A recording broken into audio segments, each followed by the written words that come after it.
Salve, salve, rapaziada, ligado no canal Henrique Eck. Muito bom dia, boa tarde, boa noite, esteja lá a hora que você está acompanhando este vídeo por aqui. Vídeo para falar do clássico de ontem, a vitória 3-2 do Corinthians para cima do São Paulo. Um jogo com inúmeros componentes, um clássico muito bem jogado, mas que sempre, a arbitragem brasileira sempre vai ter alguma polêmica. Antes de a gente comentar sobre isso, peço aqui o seu like, sua inscrição, hypar esse vídeo, participação nos comentários se você concorda ou discorda da minha opinião. Todo mundo sabe que eu sou corintiano, a análise vai ser um pouco mais voltada ao Corinthians, mas claro, analisando o time do São Paulo taticamente. E até vou começar pelo time do São Paulo hoje, tá? Sempre dividido em 3 pontos. Time derrotado, time vencedor e a arbitragem, que a gente sempre tem que falar. Então vou começar com o time do São Paulo hoje. E, cara, do pouco que eu acompanho, né, acompanhando o São Paulo mais pela obrigação do trabalho do que de fato de gostar, de ver. Não é um time que encanta, né, diferente do Palmeiras, mas eu sendo corintiano, no Palmeiras se para ver um bom futebol. Você vê o Santos, que também não é um bom futebol, mas tem um componente chamado Neymar que é inegável, que ressalta os olhos. O Corinthians eu acompanho, obviamente, porque meu time do São Paulo acompanha porque é obrigatório no trabalho. Porque não é um time que encanta, não tem ninguém que separe e fale assim, caraca, mano, vamos ver o que esse cara vai fazer hoje. O time de São Paulo é um time comum na bola. E é um time, eu não vou falar mal treinado, porque vão jogar para outro aspecto. Mas é de fato um time que você não vê muita perspectiva. Eu entendo o torcedor do São Paulino que vai reclamar do Roger Machado, que já pede a cabeça do Roger Machado desde que ele assumiu a equipe. Mas o que o São Paulo tem assim, de peça, de material humano para fazer alguma diferença? Ontem, claro, acompanhando o jogo, São Paulo não tem um meio campo. Isso aí é de tempos.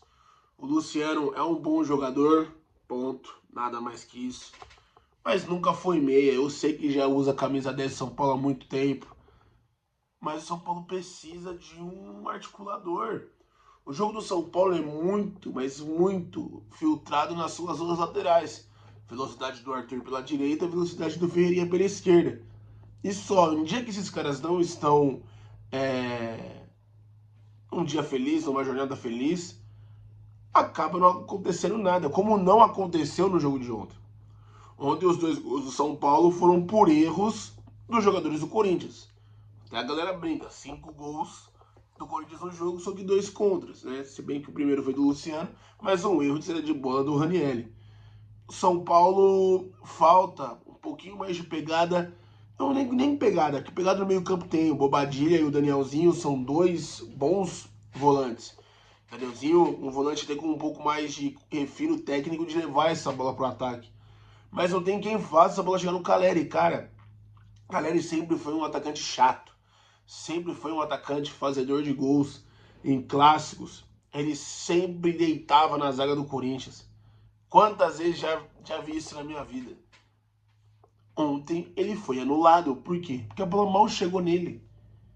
Mal chegou nele. Era ponta, a velocidade do Arthur, não conseguia fazer o cruzamento do Caleri. Tanto que o Caleri começa a sair bastante da área para tentar participar do jogo. Porque senão ele ficaria praticamente 90 minutos sem encostar na bola. Então é um grande problema que o São Paulo enfrenta nesses dias. Eu sei que o Roger Machado roda bastante o elenco, tá vindo com algumas reservas na Sul-Americana, onde já está praticamente classificado também, né? Se bem que lá só classifica o primeiro de cada grupo, né?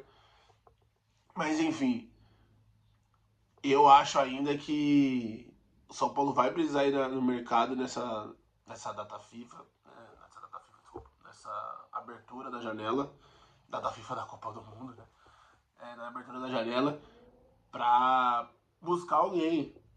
De fato, o time é muito previsível, cara. Se você pegar rápido o jeito de marcar o time do São Paulo, o São Paulo não te bate, não agride o adversário, fica tudo, né, numa maneira bem comum, de fato, da bola.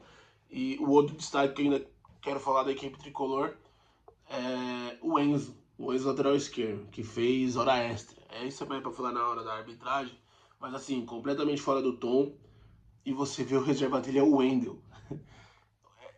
É um nível muito abaixo pro futebol brasileiro, com todo carinho e respeito. É um nível muito abaixo. A gente já sabe que as nossas laterais estão no nível abaixo. Tem galera pedindo Mateuzinho e Bidu na seleção brasileira para você ver o nível. Eu também não sou fiel histeria para pedir os dois na seleção, mas o nível de Enzo e o Wendel é bem abaixo mesmo. Eu acho que para falar do São Paulo é isso, tá? Não tenho mais muito o que dizer. Tem a sequência agora na Copa do Brasil, ele já tem vantagem, né? De 1-0 em casa, vai jogar fora contra o Juventude. Deve se classificar para a próxima fase da Copa do Brasil, que talvez só será depois da Copa do Mundo. E na Sul-Americana, como eu disse, já praticamente classificado. Vai manter. Eu até brinquei ontem, depois no pós-jogo, falando que, cara, como é que esse time do São Paulo é quarto colocado e o time do Corinthians está brigando na zona de rebaixamento? Porque você vai pegar no papel. E o que o jogo mostrou ontem, realmente parece ter situações invertidas. Que o São Paulo luta contra o rebaixamento e o Corinthians está no G4 da competição. Em matéria de elenco e o que é demonstrado de futebol em campo, eu achei meio loucura. Mas vamos lá, vamos falar agora do Corinthians, deixar a arbitragem por último por aqui. Corinthians vencedor em um jogo que ele dominou as ações a grande parte do tempo. São Paulo, nos primeiros 25 minutos, estava um jogo bem equilibrado. São Paulo chegou 2 vezes, mas sem tanto perigo. O Corinthians, quando chegava, já chegava finalizando. A gente precisa destacar hoje aqui alguns jogadores desse meio campo do Corinthians. O primeiro que eu vou destacar é o Carrilho, porque voltou a ser titular, né? O André tá suspenso pelas últimas expulsões dele, já até nem sei como é essa expulsão, se ainda é do jogo do Palmeiras, se foi do jogo do Vasco, enfim. O Carrilho volta e a torcida do Corinthians há muito tempo tem brigado com o Carrilho, falando que ele não tá com aquela intensidade, aquela vontade que ele tinha assim que ele chegou até o meio da temporada passada. Ontem foi um Carrilho que voltou a jogar bola. Ontem participativo demais no combate no meio campo, com aquela dinâmica. Ele é um jogador mais lento, ele é um jogador que tem um pouco mais de calma com a bola no pé, mas achando bons passes, conseguindo filtrar o ataque do São Paulo só com posicionamento. Eu achei uma partidaça do Carrilho, que há muito tempo a gente não via, e o torcedor do Corinthians, claro, pede que isso se mantenha. Assim como Breno Bidon. Volto a dizer, eu ainda, já com 2 anos de Bidon profissional, eu ainda não sei o que o Bidon é. Eu não sei se ele é um jogador de armação pelas pontas, se ele é um volante, se ele é um meia clássico. Fica muito complicado. Mas ontem, no segundo tempo, ele mais próximo do Garro, de fato, os dois praticamente jogando juntos na linha de meio campo, não um aberto de cada lado, mas os dois aqui centralizados. O Bidon faz uma baita partida, faz um golaço. E até na linguajar da bola, né? Para não me chamarem de machista, virando hominho também e não perdendo bola dividida. Não digo que ele queria provocar a confusão, mas se tivesse uma confusão, tava por ali, entendeu? Uma postura diferente do Bidon que a gente tem acostumado. É um garoto jovem, um garoto franzino, mas esse Bidon do segundo tempo é o que muita gente espera e deseja dele e almeja ele jogando no futebol alemão, jogando no futebol europeu. O nível que ele trouxe para a segunda etapa é o nível em que todo mundo espera dele. Eu sei que não dá para fazer isso todo jogo. Eu não sou aquele cara que vai cobrar. Bidon, é assim sempre. Cada jogo vai ser uma dinâmica diferente, não mais. Mas em matéria de postura, dá para ser sempre. Não tô pedindo para ele fazer uma jogada igual ele fez a final contra o Vasco, fazer um gol igual ele fez ontem todo o jogo. Mas em matéria de postura, se apresentar para a partida, tentar pelo menos fazer uma jogada, chutar uma bola no gol, ele tem que fazer isso todo jogo. Acho que é o mínimo que o jogador de futebol tem que ter. E o Bidon ontem conseguiu apresentar isso muito bem. E o outro nome, mas não menos importante, é o Rodrigo Garro. O Garro chega a 10 assistências na temporada, já passou o que ele fez em todo o ano de 2025. A gente sabe quanto o Garro sofreu com as lesões, com as questões mentais na temporada passada. E o Diniz recupera de fato o Garro. Não tem meio campista hoje no mundo, quer dizer, no mundo não, né? No mundo deve ter vários, mas no Brasil, no futebol brasileiro, que tenha o número de assistência do Diego Garro. Segundo é o Andrés com 9, jogando muito mais em matéria de minutos que o Garro já jogou essa temporada, e o time do Palmeiras é muito mais entrosado do que o Corinthians nessa temporada. O Garro é um jogador imprescindível para esse time do Corinthians. Não é chovendo molhado querer falar isso, mas além de passes, além de finalizações a gol, além desse cara que arma, a vontade e a raça do Garro também foram recuperadas. Tem uma bola morta na lateral, e é isso que eu falo. O futebol, ele é feito de pequenos detalhes, que claro que o que a gente vai lembrar é gol, é uma caneta, é um lance bonito, é uma assistência, mas eu gosto de analisar isso. Eu acho que já estava 35 do segundo tempo, tem uma bola perdida na lateral, o Garro correndo daquele jeito com o peito estufado assim, ó, jeito esquisito de correr, mas dando a vida, correu, conseguiu recuperar essa bola na linha de fundo, sozinho numa bola esticada que a zaga do Corinthians tirou dali. Ele fica com a bola dominada e eu vejo a inteligência do jogador. Ele vê o Pidu chegando um pouco mais atrás e tem o jogador de São Paulo pra só cercar o Garro. Ele inteligente, só chuta a bola do jogador de São Paulo, ganhou um arremesso lateral numa bola que seria morta para a equipe do Corinthians. Uma bola que seria perdida, seria lateral pro São Paulo. Isso é uma inteligência, ao meu ver, fantástica. Fantástica. Isso aqui buga minha cabeça, porque, mano, é um cara que entendeu o jogo. Beleza, tô dentro de 3-1, deixa essa bola sair, vai lateral pros caras no campo de defesa. Não, mano. Se entrega, dá a vida e ainda ganha o lateral no campo de ataque pro seu time. Eu acho isso muito, muito legal e muito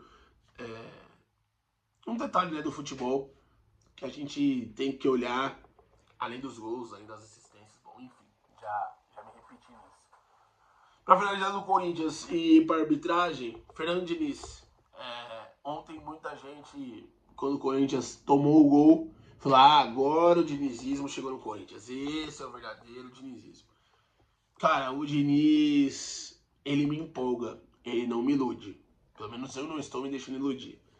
Mas que me empolga, empolga. Eu não vou aqui gritar: o Corinthians vai ser campeão da Libertadores, eu tô indo pro Uruguai, agora ninguém segura o Corinthians, não. Pé no chão, com calma, com tranquilidade, a gente sabe como é o futebol.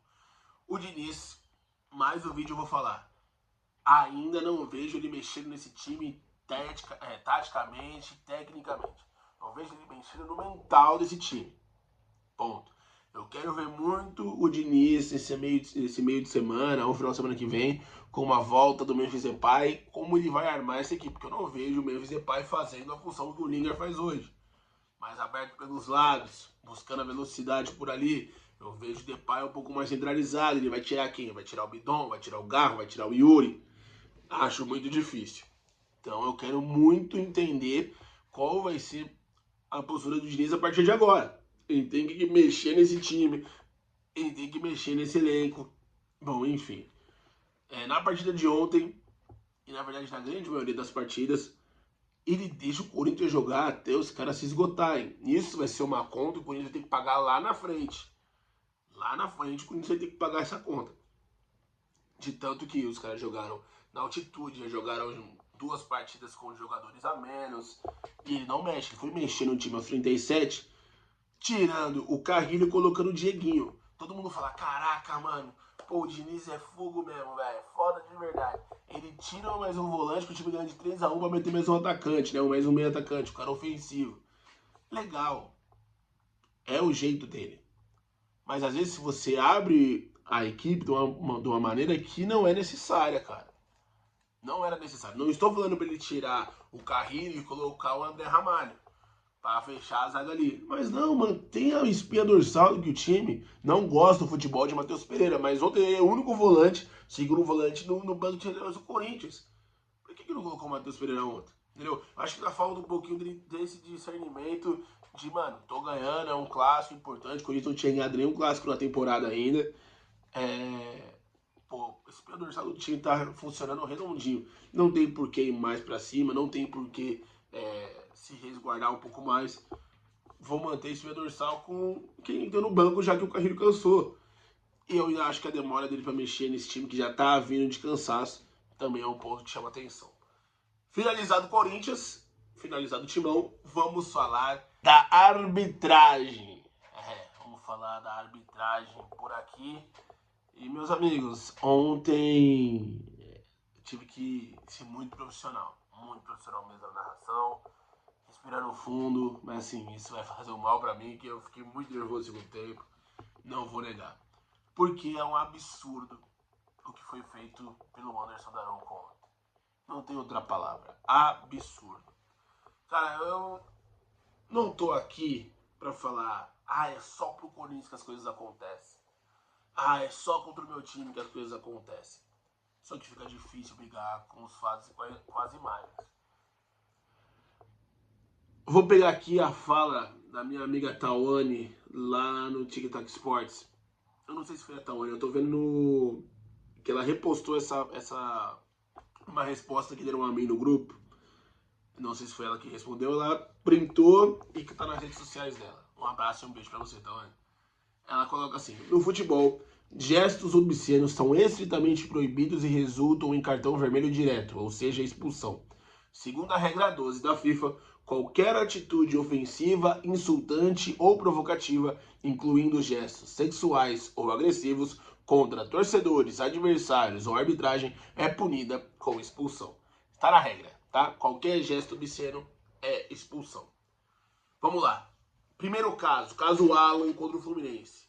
Um gesto obsceno, olhando para o jogador do banco de reservas do Fluminense, expulsão absolutamente correta.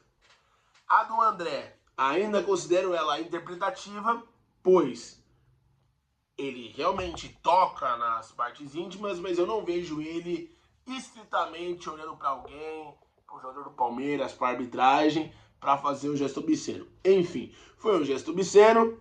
Muita gente queria colocar, e até eu, no primeiro momento, achei que era só aquela ajeitada na peça. Eu me perco também, né? Mas aquela ajeitada, foi expulso, você vê depois, expulsão injusta. Ok. Ontem, quando sai o gol do São Paulo, eu tô aqui narrando o gol, tô vendo a demora pra recomeçar o jogo. Teve a confusão, eu falei, mano, Daronco, não teve soco, não teve nada, você já deu cartão amarelo, recomeça o jogo. 11 minutos paralisado, ele vai, o VAR chama. Quando o VAR chama, você fala, o que ele tá vendo? Ele tá vendo a imagem de um gesto obsceno do Bobadilha, ok? Eu tô aqui narrando o jogo, chamei o meu repórter, eu falei, cara, ele tá vendo aqui o gesto obsceno, o que você acha? Ele falou, cara, não tem nem o que falar, gesto obsceno, né, ele faz ali, vou fazer aqui em cima, né, para não, pelo amor de Deus, o gesto assim, só que na região, como se estivesse estourando um champanhe para, né, ser mais claro e menos baixo calão para aquele canal. Mas como se estivesse estourando um champanhe, né? Acho que vocês, adultos, já me entenderam, crianças, um dia vocês entendem essa minha ilusão aqui, o meu demonstrativo. Enfim, é um gesto obsceno. Ele não toca nas partes íntimas, mas é um gesto obsceno. Aí eu falei, cara, pensei comigo, não falei no ar, mas pensei comigo, falei, sabe por que o Daronco não vai expulsar? Não tem o toque, né? E até ele fala isso, que não há o encosto na parte genitália, então não é nada, o Badilha não foi expulso. Mas como ele não toca, e você vê que ele tá comemorando o gol, meio que sem olhar pra ninguém, não foi um gesto que ele olhou pro zagueiro do Corinthians, que ele olhou pra alguém e fez, eu até pensei, falei, mano, esse filho da mãe não vai expulsar. Mas a regra tá aqui, cara, qualquer atitude ofensiva, insultante ou provocativa, incluindo gestos sexuais ou agressivos, é passível de expulsão. Então por que ele não expulsou, cara? Brigou com a imagem. Brigou com a imagem. A imagem é nítida. A imagem ela é claríssima. O cara estoura o champanhe. Brinquei. Às vezes é ejaculação precoce e você nem precisa encostar. Me passei de novo, mas tudo bem. É simples. Pô, como o cara não expulsa? Justamente contra o time que mais sofreu com isso na temporada. Eu volto a dizer, não tô aqui, que o negócio é sempre contra o Corinthians. Os fatos cada vez mais se comprovam isso. Mas assim, A regra tem que valer para todo mundo. Que questão é essa de interpretação sobre gesto obsceno? Abel Ferreira levantou o dedo médio contra um jogador comemorando o gol. Cara, isso também é expulsão. Ah, brinquei, ele é como o meu filho, né? Pô, fez um golaço. Eu tinha enchido o saco dele na semana, foi um jeito de comemorar com ele. É gesto obsceno, é expulsão. Por que só vale para um lado? Qualquer, seja em brincadeira, seja provocação ou não, fez gesto obsceno, é rua. É rua.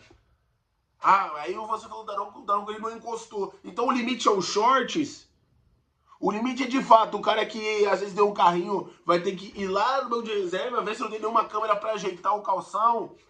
Porque se ele encostar a mão no short já é passivo de punição. Mas um cara que faz um gesto assim, tá tudo certo. Cara, a arbitragem brasileira, de fato, cada vez mais me deixa maluco. Não é o tópico aqui do programa de hoje, mas o gol do Palmeiras ontem do Bruno Fux. O próprio Klein, árbitro do jogo de hoje do Palmeiras e Remo, há 2 semanas atrás, do jogo do gol do Santos, tinha falado pro Neymar o porquê que ele tinha dado a tal determinação. Ele explicou pro Neymar em campo o porquê. Ontem, o mesmo lance, o próprio árbitro tem uma interpretação completamente ao contrário. Ah, é melhor ficar quieto. Senão o STJD vem e me pune. E eu tenho certeza que o STJD vai punir a torcida do Corinthians que tatuou o papel. Não gosto aqui muito de falar de torcida, eu acho que cada um tem aí a sua diretriz. Os caras têm o estatuto deles, respeito cada um, mas o jogo já estava paralisado 11 minutos, a arbitragem de 16 já cresce, você volta do intervalo, todo mundo querendo fazer o jogo, você começa a atacar papel, eu sei que foi uma atitude de revolta, e concordo, mas daria para ter sido feita de outro jeito. Atitude de revolta, demorou quase mais 20 minutos para o jogo recomeçar. E o Corinthians também, que teve mental de não entrar nessa pilha, não entrar nessa provocação, e conseguiu fazer o seu resultado. Bom, é isso. Videozinho um pouco mais longo hoje. Clássico, sempre a gente tem que debater muita coisa. Espero que você tenha gostado. Deixado o seu like por aqui. Ter curtido, né? Que é o like. Só fui repetitivo. Ter compartilhado, ter hypado. Mas principalmente o seu comentário aqui, que é muito importante. Concordando, discordando. Você, torcedor de São Paulino, também sempre bem-vindo por aqui. Escreva. Acho que eu tô ficando louco. O que mais se eu não falei de São Paulo você queira falar? O espaço é livre. Com responsabilidade, sem nada obsceno, por favor. Forte abraço a todos, fiquem com Deus. Tchau.